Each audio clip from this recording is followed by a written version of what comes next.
Bismillahirrahmanirrahim. Assalamualaikum warahmatullahi wabarakatuh. Baiklah, pada kesempatan hari ini kita akan membahas mengenai rangkaian arus bolak-balik atau biasa disebut dengan arus AC. Nah, pada rangkaian arus bolak-balik, sini ada beberapa komponen elektronik, yaitu yang pertama adalah resistor, kemudian induktor, dan juga kapasitor. Nah, ini sudah kita bahas sebelumnya mengenai resistor. Fungsi dari resistor itu sendiri adalah sebagai penghambat arus listrik, pembagi tegangan, pengatur volume, pengatur kecepatan motor, dan lain sebagainya tergantung dari desain komponennya. Nah, ini ada beberapa karakteristik dari tahanan atau juga disebut dengan resistor. Karakteristik utama dari resistor adalah resistensinya dan juga daya listrik yang dapat diboroskan. Nah, karakter lain termasuk koefisien suhu, desah listrik, dan juga induktansi. Nah, ini ada bentuk resistor atau juga simbol dari resistor. Yang pertama, simbol resistor bisa kita gambarkan seperti ini, ya, untuk yang pertama. Kemudian juga simbol dari resistor bisa digambarkan seperti ini. Ya, ini untuk menyimbolkan atau menjadi simbol pada resistor. Nah, ini ada beberapa bentuk resistor, ya. Kalau dilihat bentuk resistor ini memang ukurannya sangat kecil. Nah, yang perlu diperhatikan adalah pita warna yang terdapat pada tabung ini. Ya, itu beragam pita warnanya. Nanti untuk menentukan besaran dari masing-masing warna ini akan terlihat pada tabel berikut ini. Oke, yang kedua, komponen yang kedua yaitu induktor. Nah, kita lihat induktor, apa sih induktor? Yaitu komponen elektronika yang pasif dan kebanyakan berbentuk torus dan dapat menyimpan energi pada medan magnet yang ditimbulkan oleh arus yang melintasinya. Jadi untuk induktor ini beberapa jenis induktor. Nah, jadi yang paling terlihat di sini, yang paling menonjol ciri dari induktor yaitu adanya kawat atau kumparan yang melilit pada bagian magnet, ya. Jadi di sini ada magnet yang dililitkan dengan kumparan, ya. Oke, ini magnet, ini juga isinya nanti magnet. Ini biasanya bisa kita lihat pada transformator atau biasa disebut dengan trafo, ya. Nah, untuk satuan dari induktor itu satuannya adalah dalam satuan Henry. Nanti akan kita pelajari berkaitan dengan induktansi, yaitu pada hukum Faraday. Oke, selanjutnya yaitu komponen yang ketiga adalah kapasitor. Nah, di sini ada beberapa jenis kapasitor. Apa sih kapasitor? Ya, kapasitor itu diambil dari kata kapasitas, berarti penampung, ya.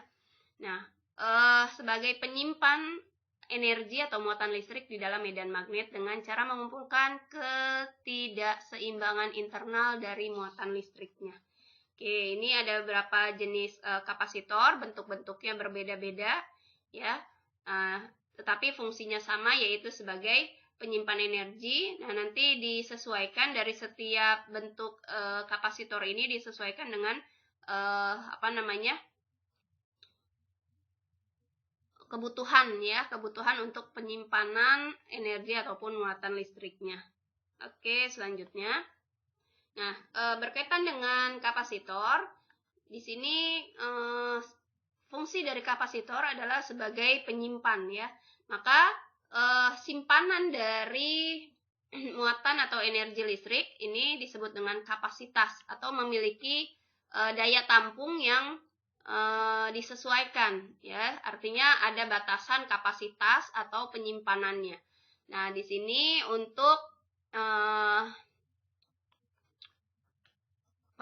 kapasitas kapasitor ada beberapa besaran yang berkaitan dengan kapasitas kapasitor. Jadi untuk kapasitas kapasitor ini dipengaruhi oleh banyaknya muatan listrik dan juga besarnya tegangan. Maka bisa dituliskan bahwa C ini menunjukkan kapasitas kapasitor sama dengan Q per V. Q-nya adalah muatan listrik dalam satuan kolom. Kemudian V-nya ini menunjukkan beda potensial atau tegangan dalam satuan volt. Kemudian untuk beberapa jenis kapasitor, nah ini ada kapasitas kapasitor pada keping sejajar ya. Dari keping sejajar ini nanti akan menghasilkan kapasitas kapasitor yang besarnya adalah C sama dengan epsilon 0 dikali K dikali luas penampangnya yaitu A per D, yaitu diameter dari jarak antar kepingnya ya.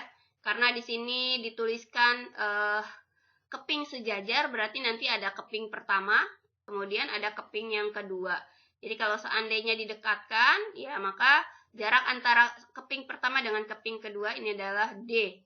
Kemudian luas penampang dari masing-masing keping ini adalah A. Maka untuk nilai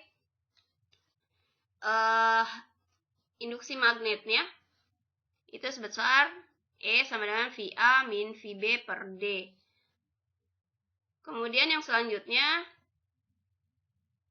yaitu kapasitas kapasitor bola konduktor. Jadi untuk kapasitas kapasitor di dalam bola konduktor, misalnya ini adalah bola yang isinya terdapat energi ataupun muatan listrik, maka tegangan dari gabungan bola konduktor ini sebesar V gabungan sama dengan kapasitor A dikali tegangan A ditambah dengan kapasitor B, ya kapasitas kapasitor B dikali dengan tegangan pada bola konduktor yang B. Jadi anggap di sini ada dua buah bola konduktor, dua buah bola yang memiliki muatan ataupun energi listrik dari masing-masing bola ya. Jadi bola A dan bola B, maka untuk V gabungannya bisa kita hitung dengan persamaan ini ya. Nah, ini CA dikali VA ditambah CB dikali VB. Ini menunjukkan kapasitas kapasitor, ini menunjukkan tegangan, kemudian per kapasitor A ditambah kapasitor B. Oke, ini untuk menentukan tegangan gabungan dari bola konduktor. Oke, kemudian yang selanjutnya yaitu rangkaian kapasitor. Nah, sama halnya dengan resistor, pada rangkaian kapasitor ini ada dua versi, yaitu kapasitor bisa dirangkai secara seri dan juga bisa dirangkai secara paralel. Nah, kita lihat untuk rangkaian kapasitor seri, di sini ada beberapa jenis kapasitor, ya, di mana dari 4 kapasitor ini dirangkai sejajar, ya, sejajar yang pertama, kedua, ketiga, keempat. Nah, kalau kita perhatikan dari masing-masing kapasitor ini, ya biasanya kalau kapasitor cirinya dia memiliki kaki-kaki ya. Ini kaki pertama, ini kaki kedua untuk kapasitor pertama. Jadi masing-masing memiliki dua kaki. Maka kaki pertama ini akan terhubung dengan kaki yang kedua.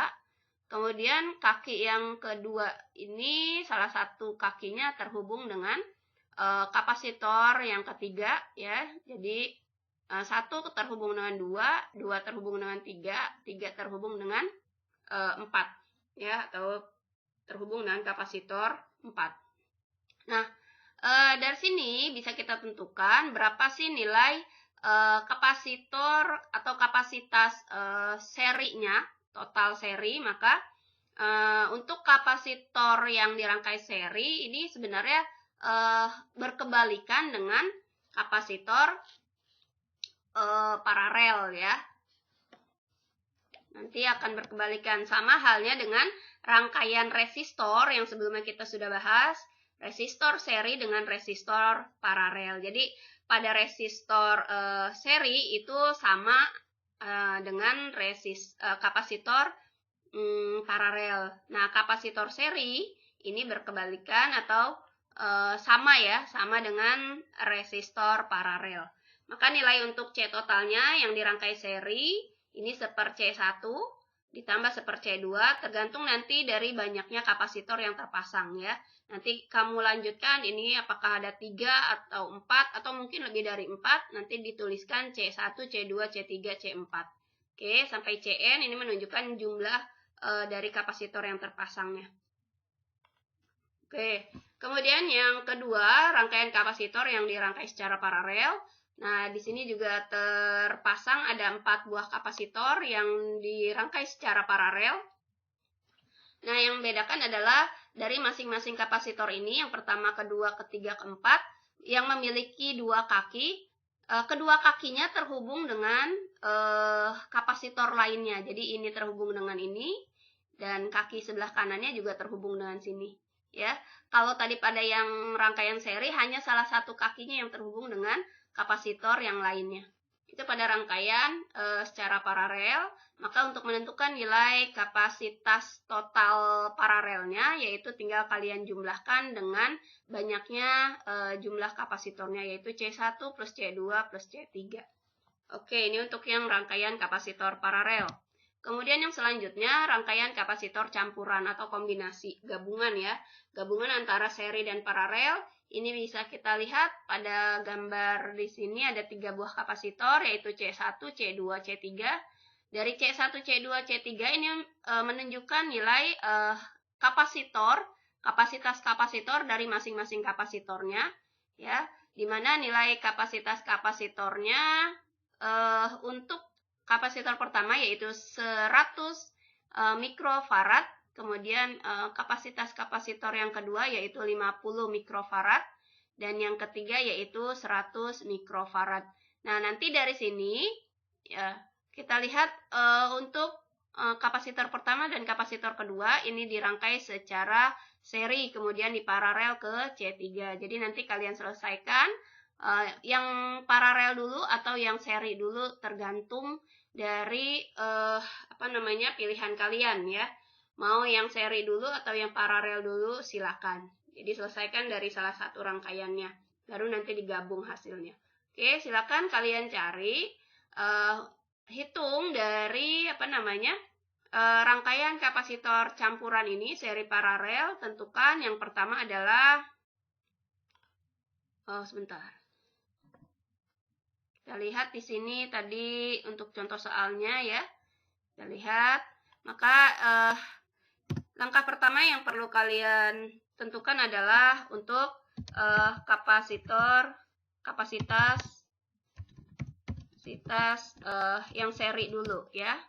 Akan kalian selesaikan yang seri dulu, yaitu 1/4 dari C1 ditambah 1/4 dari C2 ya. Jangan lupa nanti untuk nilai C1-nya, C1, oke, kamu tuliskan dulu yaitu 100 mikrofarad. Jadi ini nanti dalam satuan mikro ya, ini dalam satuan mikro. Kemudian C2-nya juga dalam satuan mikro, yaitu 50 mikrofarad. Nanti kamu menuliskannya jangan M kecil seperti ini, karena kalau M kecil seperti ini nanti menunjukkan mili ya, milifarad, tapi nanti dituliskan mikro seperti ini ya, untuk membedakan antara mili dengan mikro. Nah, kamu rubah dulu ya dari mikrofarad menjadi farad, tinggal dikali 10 pangkat min 6 ya. Jadi 100 dikali 10 pangkat min 6, 50 juga dikali 10 pangkat min 6. Nanti hasilnya berapa, baru nanti kamu gabung antara kedua kapasitor yang dirangkai secara seri ini, hasilnya berapa, baru nanti diparalelkan ya. Kalau paralel berarti tinggal dijumlah dengan C3-nya. Jangan lupa untuk C3-nya nanti kamu rubah juga ke dalam satuan farad ya, dari 100 mikrofarad kamu rubah ke dalam farad. Oke, silakan kamu lanjutkan untuk menyelesaikan soal rangkaian kapasitor campuran ini, yaitu seri dengan paralel. Berapakah nilai kapasitas kapasitor totalnya dari gabungan 3 kapasitor ini? Oke, mungkin itu saja dari Ibu. Nanti untuk minggu depan kita lanjutkan ke slide berikutnya.